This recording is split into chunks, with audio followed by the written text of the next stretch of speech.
क्या आप अंधेरे से डरते हैं? क्या आपको रात में अजीब आवाजें सुनाई देती हैं?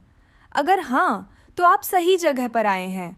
स्वागत है हॉरर स्टोरी हाउस पर, जहां हर कहानी आपके रोंगटे खड़े कर देगी। अगर आप हिम्मत रखते हैं तो सब्सक्राइब करें और तैयार हो जाएं डर से सामना करने के लिए। वीडियो स्टार्ट करने से पहले आपसे रिक्वेस्ट करना चाहती हूँ कि आप हमारी वीडियोस पसंद तो करते हो, पर सब्सक्राइब नहीं करते। हमारे चैनल को अभी सब्सक्राइब करो ताकि लेटेस्ट स्टोरीज का नोटिफिकेशन आपको सबसे पहले मिले। जब भी हम नई वीडियो अपलोड करें, आप कहानी का हिस्सा बन सकें। इंतजार मत करो, अभी सब्सक्राइब करो।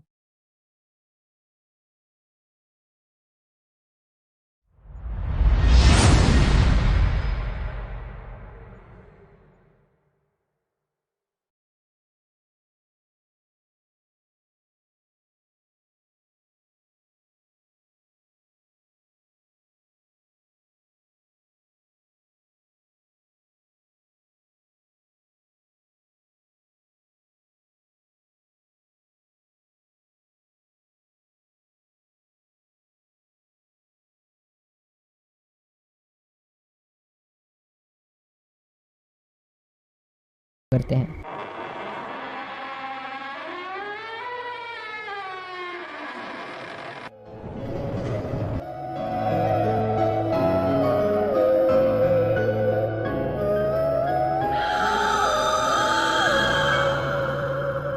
तो चलिए अब इंसिडेंट की तरफ बढ़ते हैं। तो ये जो इंसिडेंट था, ये हमारी एक सब्सक्राइबर सुनीता के गांव में हुआ था, और सबसे पहले इस इंसिडेंट के जो विक्टिम थे वो सुनीता की बुआ थी। तो इस सारे इंसिडेंट की शुरुआत सुनीता की बुआ के एक सपने से हुई थी। असल में जो सुनीता के दादाजी थे, उनकी थोड़े ही टाइम पहले डेथ हुई थी, जिस कारण उनकी जो बुआ थी वो उनके ही घर आके वहाँ पे रह रही थी। और कुछ ही दिन हुए थे कि अचानक से उनको वहीं पे एक सपना आया, और उस सपने में उनको उनके पिताजी दिखाई दिए, मतलब जो सुनीता के दादाजी हैं जिनकी डेथ हुई थी। और गांव में ही एक मंदिर था जो कि गांव के बॉर्डर पे था, और उनको उस मंदिर के पास से उनके डैड की आवाज़ सुनाई दे रही थी, जैसे वो उनको बुला रहे हैं और वो बहुत परेशान हो। तो जो सुनीता की बुआ थी वो वैसे तो नींद में थी, लेकिन वो साथ ही कॉन्शियस भी थी। मतलब उनको ऐसा लग रहा था कि उनको सब सुनाई दे रहा है और ये सच में असल में हो रहा है। और वो अपने सपने में ही इस आवाज़ को फॉलो करती हुई गई। जैसे ही वो उस मंदिर के पास पहुंची तो वहां पे सामने उन्होंने देखा कि उनके पिताजी खड़े थे, और वो उनको बुला रहे थे कि यहाँ पे आ और मुझे साथ में ले जा। लेकिन जैसे ही सुनीता की बुआ मंदिर के पास पहुंची, उनके सपने में ही, जैसे मैंने आपको पहले बताया कि वो वैसे तो उनका सपना था, लेकिन उनको ऐसा था कि उनको होश थी कि उनके सपने में हो क्या रहा है, और वो चीज़ें कंट्रोल कर पा रही थी। ये बात बहुत वियर्ड थी। और जैसे मैंने आपको बताया, जैसे ही वो मंदिर के पास पहुंची तो वो वहाँ पे रुक गई भगवान की दया से। जैसे वो वहाँ पे रुकी तो वो जो उनके पिता सामने खड़े थे वो उनको बोलते कि यहाँ पे आ और मुझे यहाँ से ले जा। अभी ये बात बहुत अजीब थी कि वो खुद क्यों नहीं आ रहे थे, और यही बात सुनीता की बुआ को भी अजीब लग रही थी। तो वो वहाँ पे रुक गए। उन्होंने बोला कि आप इस तरफ आ जाइए, मैं आपको साथ में ले जाती हूँ। लेकिन वो जो उनके पिताजी थे जो दूसरी तरफ खड़े थे, वो वहाँ से नहीं आ रहे थे। वो कॉन्टिन्यूसली यही बोल रहे थे कि तू मुझे लेने आ तो मैं आऊँगा। लेकिन सुनीता की बुआ बार बार यही बोलती रही कि आप यहाँ पे आ जाइए, यहाँ से मैं आपको ले जाती हूँ। धीरे धीरे जो सामने सुनीता के दादाजी थे वो अचानक से बहुत ही क्रीपी सी आवाज़ में बात करने लग पड़े, बहुत ही ज़्यादा गुस्से में। और ये देख के सुनीता की बुआ एकदम डर गई और वो चीखती हुई भागी घर की तरफ। और जो सपने में वो चीखती हुई भाग रही थी, वो असल ज़िंदगी में भी अपने बेड पे चीख रही थी वैसे ही। ये चीखे सुन के जो सुनीता की दादी थी वो उठ के सुनीता की बुआ के पास गई, और उन्होंने उनको पूछा कि क्या हुआ। तो उन्होंने उनको बताया नहीं कि उनके साथ हुआ क्या असल में, क्योंकि वो नहीं चाहते थे कि कोई भी डर जाए इस बात को सुन के।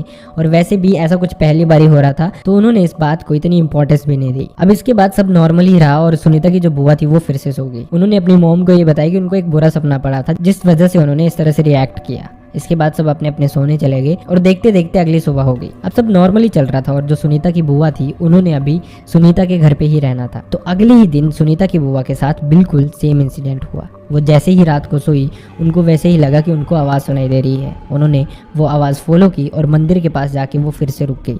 वैसे ही उनको बोलने लगी कि आप इस तरफ आ जाइए, मैं आपको यहाँ से ले जाऊंगी। लेकिन वहीं वो जो उनके पिताजी जो उनको दिखाई दे रहे थे, पता नहीं वो क्या चीज़ थी वैसे, लेकिन उनको उनके पिताजी के रूप में दिखाई दे रहे थे। वो उनको यही बोल रहे थे कि तू इस तरफ आ और मुझे साथ में लेके जा। लेकिन सुनीता फिर से उसी जिद पे अड़ी थी कि आप यहाँ पे आ जाइए, मैं यहाँ से आपको साथ में ले जाऊंगी। और फिर वैसे ही हुआ। वो जो भी सामने चीज़ खड़ी थी, जो सुनीता की बुआ को उसके डैड लग रहे थे, वो चीज़ कुछ और ही थी। और वो फिर से बहुत गुस्से में एकदम क्रीपी से वे में अजीब सी आवाज़ में उनको यही चिल्ला चिल्ला के बोलने लगे कि यहाँ पे आ और मुझे साथ में लेके जा। लेकिन सुनीता फिर से वैसे भागी और चीखती हुई भागी, और जैसे कि पिछले दिन हुआ था वो चीखती हुई भागी थी, वो अपने बेड पे चीख रही थी असल में। और ये इंसिडेंट आज भी सेम हो रहा था। तो सुनीता की जो दादी थी वो फिर से सुनीता की बुआ के पास गई पूछने कि क्या हुआ। इस बार उन्होंने ये सुनीता की दादी को बता दिया कि ऐसे ऐसे उनको सपना आया जिसमें उनको अपने डैड दिखाई दिए जो उसको बुला रहे थे मंदिर के पास। अब यहाँ से ये इंसिडेंट जो कि सुनीता की बुआ को नॉर्मल लग रहा था, ये उस गांव में बहुत ही ज़्यादा वियर्ड और क्रीपी होने वाला था। जब सुनीता की बुआ ये अपनी मोम को बता रही थी तो सुनीता की मोम भी वहीं पे खड़ी थी। तो जैसे ही उन्होंने सुना तो उनको ये बात बहुत अजीब लगी, क्योंकि ये एग्जैक्ट सेम सपना गाँव में किसी और को भी आया था और उनके भी ऐसे ही किसी रिलेटिव की डेथ हुई थी, और वो जो भी चीज़ थी वो उनको उनका रिलेटिव ही दिखाई दे रहा था उसी एग्जैक्ट मंदिर के पास। और फॉर्चुनेटली उन्होंने भी सेम एग्जैक्ट किया था, मतलब वो भी मंदिर के आगे नहीं गए थे। अब ये बात सुनने में बहुत ही ज़्यादा वियर्ड थी। हालांकि ये बात अभी गांव की सिर्फ 2 ही फैमिलीज़ को पता थी, लेकिन ये बात बहुत जल्दी सारे के सारे गांव में फैलने वाली थी। तो अगली सुबह होते ही जैसा कि फैमिली अब बहुत ज़्यादा सीरियस हो गई थी इस मैटर को लेके, क्योंकि ये सेम इंसिडेंट किसी और के साथ भी हुआ था और ऐसा भी नहीं था कि सुनीता की बुआ को इस इंसिडेंट के बारे में पहले पता हो, क्योंकि कभी कभार हमारे जो सपने होते हैं वो उससे रिलेटेड होते हैं जो चीज़ें हमने सुन रखी हों, लेकिन सुनीता की बुआ को इसके बारे में पता ही नहीं था। अब अगली सुबह होते ही सुनीता की मॉम सुनीता की बुआ को उसी लेडी के पास लेके गई जिसके घर के ही किसी मेंबर को ये सपना आया था, मतलब मंदिर वाला, मंदिर के सामने उनके रिलेटिव दिखाई देना जिनकी डेथ हो गई थी। तो जैसे उन्होंने शेयर किया कि ऐसा ऐसा ये सुनीता की बुआ को भी सपना आया था, तो उस लेडी ने बताया कि ये सपना सिर्फ सुनीता की बुआ और हमारी फैमिली में ही किसी को नहीं, बल्कि गाँव में ही एक और लड़का है उसको भी आया था। उसको उसके सपने में उसके चाचा दिखाई दिए थे जिनकी डेथ लगभग 1 हफ्ता पहले ही हुई थी। अब ये चीज़ें और भी ज़्यादा वियर्ड होती जा रही थी, क्योंकि जैसे जैसे उनको पता चल रहा था तो वो सब शॉक्ड रह रहे थे, क्योंकि सेम सपना एक ही गांव के 3 अलग अलग लोगों को कैसे आ सकता है, और वो भी सिमिलर मैनर में। अब ये चीज़ें गांव में सच में बहुत ही ज़्यादा अजीब थी। अब गांव वालों को अभी समझ नहीं आ रहा था कि इसके बारे में वो डिस्कस किससे करें। तो उनका एक गांव का पंडित था जो कि उनकी कुंडली वगैरह देखता था, तो उन्होंने उससे कॉन्टैक्ट किया, उसको ये सब कुछ बताया कि ऐसा ऐसा हो रहा है। लेकिन वो पंडित था, उसका काम कुंडलियाँ देखना था, तो उसको इस चीज़ के बारे में कुछ भी नॉलेज नहीं था। तो उसने उनको बताया कि इस चीज़ में आपकी मैं हेल्प नहीं कर सकता, बल्कि आपको किसी तांत्रिक वगैरह से कांटेक्ट करना चाहिए। हो सकता है वो आपकी इस मामले में हेल्प करे, या फिर वो आपको बता सके कि इस सब के पीछे मैटर क्या है। तो जो गांव वाले थे उन्होंने अभी इस बात को इतना सीरियसली नहीं लिया कि तांत्रिक से वो अभी के अभी जाके बात करें। उन्होंने सोचा कि चलो कोई बात नहीं, आराम से देख लेंगे, कोई मिलता है तो उससे बात कर लेंगे। लेकिन उनके ये स्टेप लेने से पहले बहुत देर हो गई थी। अगले ही दिन ये सपना गांव की एक छोटी बच्ची को पड़ा था जिसकी दादी की थोड़े टाइम पहले डेथ हुई थी, और उसको सपने में उसकी दादी दिखाई दी वैसे ही मंदिर के पास खड़ी हुई। और वो जो बच्ची थी वो चली गई उस मंदिर के पास वैसे ही जैसे हर कोई जा रहा था। लेकिन इस बार ये बच्ची मंदिर की इस तरफ नहीं रुकी, बच्चे इनोसेंट होते हैं, तो ये मंदिर की दूसरी तरफ चली गई, यही सोच के कि शायद उसकी दादी सच में उसके पास आई है। अब वो अपनी दादी को वहाँ से हाथ पकड़ के लेके आ रही थी। मतलब वैसे तो ये सब कुछ उसके सपने में ही हो रहा था, लेकिन उस बच्ची को भी ऐसा लग रहा था कि सब कुछ उसके साथ असल में हो रहा है। और जैसे जैसे वो बच्ची जो उसको अपनी दादी लग रही थी उस चीज़ को साथ में लेके अपने घर की तरफ आ रही थी, वैसे वैसे उसकी अपीयरेंस बदलती जा रही थी। मतलब उसने पकड़ा तो अपनी दादी का हाथ था जो कि एक नॉर्मल ह्यूमन हाथों जैसा ही था जैसे उसकी दादी के हाथ होते थे, लेकिन अचानक से वो हाथ एकदम काला और सूखा होता गया, जो कि देखने में बहुत ही डरावना सा लग रहा था। और ये देख के अचानक से वो बच्ची अपने सपने में ही घबरा गई और वो भी चीख के उठी। तो अब जैसे ही बच्ची चीख के उठी तो उसकी मॉम उसके साथ ही सो रही थी। उन्होंने उसको पूछा कि क्या हुआ, तो उस बच्ची ने अपनी मॉम को सब कुछ बताया कि ऐसा ऐसा उसको सपना आया था और ऐसे ऐसे उसको दादी दिखाई दी और वो उसको साथ में लेके आई, लेकिन यहाँ आते आते उसकी अपीयरेंस बहुत अजीब और बहुत ही ज़्यादा डरावनी हो गई थी। तो अब ये जो बात थी ये गाँव में लगभग फैल चुकी थी, ऑलमोस्ट हर इंसान ये जानता था। तो जैसे उसकी मॉम ने ये बात सुनी उनको ये बहुत अजीब सा लगा कि मतलब बहुत सारे लोगों के साथ ये इंसिडेंट हुआ था, लेकिन अभी तक कोई भी उस मंदिर के आगे नहीं गया था। लेकिन बच्ची अपनी दादी को लेने मंदिर के आगे चली गई थी और हो सकता है कि उसने चाहे अनचाहे एक अजीब सी मुसीबत को अपने गांव की तरफ बुला लिया हो। अब अगले दिन होते ही वो जो लेडी थी जिसकी बच्ची को ये सपना आया था उसने सबसे डिस्कस किया गांव में कि ऐसा ऐसा हुआ और उसको लगता है कि शायद गांव पे कुछ खतरा आने वाला है या फिर उसकी बच्ची ने कुछ गलत कर दिया है और उसमें बच्ची का कसूर नहीं है क्योंकि बच्ची को इसके बारे में कुछ पता ही नहीं था। अब उन्होंने बिना देरी किए किसी तांत्रिक से कॉन्टैक्ट करने का सोचा,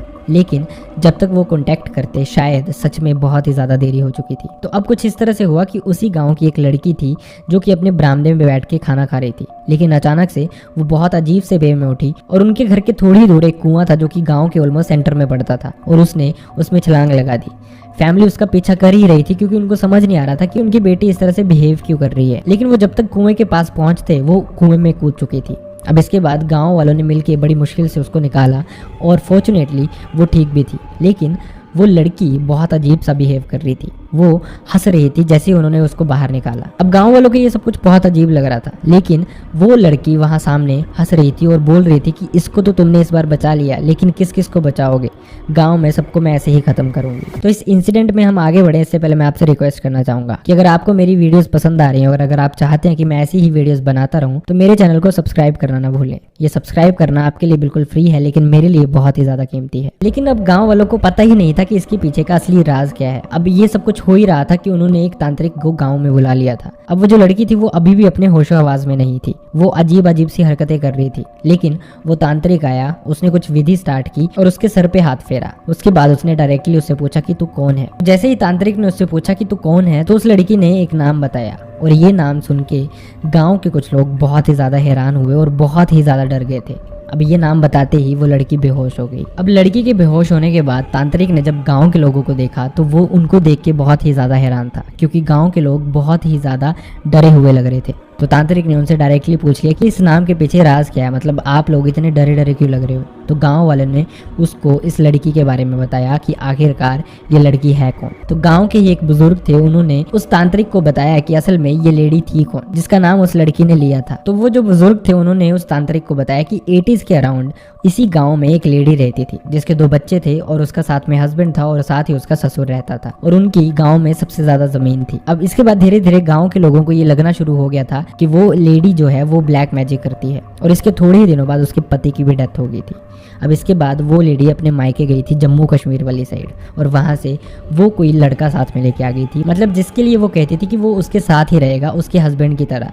और वो जो लेडी थी वो खुद 35 ईयर्स प्लस थी और वो जो लड़का वो साथ में लेके आई थी वो अराउंड 25 ईयर्स का था। अब आजकल के ज़माने में शायद लोग इस बात को एक्सेप्ट भी कर लें, लेकिन वो 80s का जो टाइम था उसमें लोगों को ये बात बिल्कुल हजम नहीं हो रही थी। तो लोगों का ये भी मानना था कि उस लेडी का कैरेक्टर बिल्कुल ठीक नहीं है और उसने हरकत भी कुछ इसी तरह की करी थी। साथ ही लोगों ने ये भी बोलना शुरू कर दिया था कि प्रॉपर्टी के ही चक्कर में और इस लड़के के ही चक्कर में उस लेडी ने अपने पति को खुद खत्म किया है ब्लैक मैजिक के थ्रू, क्योंकि जब उसके पति की डेथ हुई थी तो वो एकदम ठीक ठाक था और उसके बाद जब उसके टेस्ट वगैरह भी हुए थे तो उसमें भी कुछ ऐसा दिखाई नहीं दिया था जिसकी वजह से डॉक्टरों को भी पता चले कि उसकी डेथ हुई कैसे। तो अब इसके बाद वो जो लेडी थी वो अपने ससुर को बहुत ही ज़्यादा परेशान करती थी। वो अपने ससुर को अपने बच्चों से मिलने भी नहीं देती थी, मतलब वो लेडी उनको ये कहती थी कि सारी की सारी प्रॉपर्टी मेरे नाम कर दो, उसके बाद ही मैं आपको बच्चों से मिलने दूंगी, नहीं तो बच्चे आपसे नहीं मिल सकते। और ये बोल के उसने अपने बच्चों को अपने मायके भेज दिया था। अब वो वहाँ पे उस लड़के के साथ अकेली रह रही थी और जो उसका ससुर था उसको वो आसपास भी नहीं आने देती थी। वो हमेशा उसको यही बोलती थी कि प्रॉपर्टी मेरे नाम कर दे,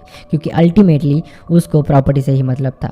अब ये बात गांव वालों को बहुत अजीब लगनी शुरू हो गई थी और गांव वाले इस बात को बिल्कुल एक्सेप्ट नहीं करना चाहते थे कि कोई लड़का बाहर से आया है और वो हमारे गांव का हिस्सा बन जाए। लोगों को ये बिल्कुल मंजूर ही नहीं था, क्योंकि मैक्सिमम प्रॉपर्टी जो थी वो उन्हीं की फैमिली की थी।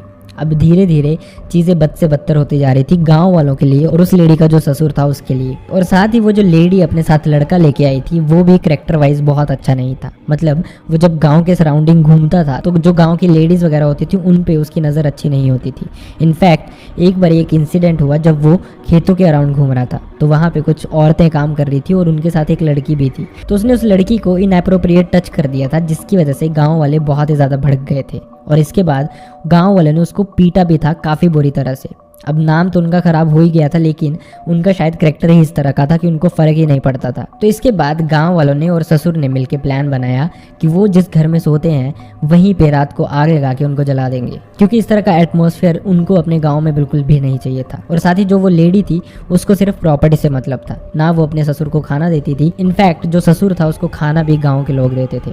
तो सबने मिलकर यही किया। जब वो लेडी और वो लड़का साथ में सो रहे थे तो रात को उन्होंने उनका घर जला दिया, जिसमें उन दोनों की भी जल के डेथ हो गई थी। अब इसके बाद गांव वालों को लग रहा था कि शायद उनको इससे छुटकारा मिल गया है, लेकिन ये लेडी इसके बाद भी उनको दिखनी शुरू हो गई थी। मतलब ये बहुत अजीबोगरीब हरकतें करती थी। कुछ लोगों को इसने पोजेस किया और वो जो लोग थे वो उतारू हो गए थे अपनी जान देने के लिए भी। गांव वाले फिर से बहुत परेशान थे। तो इसके बाद गांव वालों ने एक तांत्रिक बुलाया और इस तांत्रिक की मदद से ही उन्होंने उस लेडी की आत्मा को, या फिर जो इस लेडी का भूत था, उसको गांव के बाहर एक जंगल में एक पेड़ के साथ बांध दिया था या फिर कील दिया था, जिसके बाद से गांव में ये चीजें होनी बंद हो गई थी। और साथ ही उन्होंने उसी ड्यूरिंग गांव की एंट्रेंस पे एक मंदिर बना दिया था कि कल को अगर ये किसी तरह से छूट भी जाए या फिर गांव वालों को द्वारा परेशान करने की कोशिश भी करे तो गांव में एंटर ही ना कर पाए। अब धीरे धीरे काफी साल बीत गए, ऑलमोस्ट इनफैक्ट एक पीढ़ी ही बीत गई, और उसके बाद वहाँ पे रोड की कंस्ट्रक्शन का काम लगा। अब लोगों ने गवर्नमेंट को काफ़ी बताया इसके बारे में कि ऐसा ऐसा यहाँ पे है, लेकिन गवर्नमेंट इन बातों को नहीं मानती। तो उन्होंने वो जो जंगल था वो सारा का सारा काट दिया, और जिसके बाद ये इंसिडेंट दोबारा से इस तरह से होना शुरू हो गए थे कि गांव वालों को पता भी नहीं था कि सच में ये वही लेडी वापस आ गई है। इसके बाद अब तांत्रिक ने जब ये सुना तो उसके अपने भी होश उड़ गए थे, क्योंकि उसने भी अपनी जिंदगी में ऐसा कुछ कभी भी नहीं देखा था। तो इसके बाद उस तांत्रिक ने उस आत्मा को फिर से समन किया और उसके बाद उसने उसको फिर से बांध दिया, पर इस बार एक डिफरेंट तरीके से। उस तांत्रिक ने गांव के बाहर उसी जंगल वाले एरिया में ही एक बहुत गहरा गड्ढा करवा के वहां पे उसको कील दिया या फिर वहां पे उसको दबा दिया। इसके बाद उन्होंने उस एरिया को कंक्रीट से कवर कर दिया और उसके सराउंडिंग उसके बाद उन्होंने काफी मंदिर बना दिए, जिसके बाद से ये इंसिडेंट उस गांव में नहीं हुआ। तो ये था एक ऐसा इंसिडेंट जो कि यूपी के एक गांव से था, और ये इंसिडेंट बताता है कि गांव के बड़े बूढ़े जो भी इंसिडेंट्स बताते हैं वो सारे के सारे नकली नहीं होते, कुछ उनमें से असली भी होते हैं और बहुत ही ज़्यादा भयानक भी होते हैं। तो आई रियली होप आपको वीडियो पसंद आया। अगर वीडियो पसंद आया है तो वीडियो को लाइक करना ना भूलें, चैनल को सब्सक्राइब करना ना भूलें, और अगर आपके पास भी ऐसे इंसिडेंट्स हैं तो आप मेरी मेल आईडी या फिर इंस्टाग्राम पे मुझसे शेयर कर सकते हैं। दोनों का लिंक आपको मेरी डिस्क्रिप्शन बॉक्स में मिल जाएगा। So see you next time in a next video. Bye bye.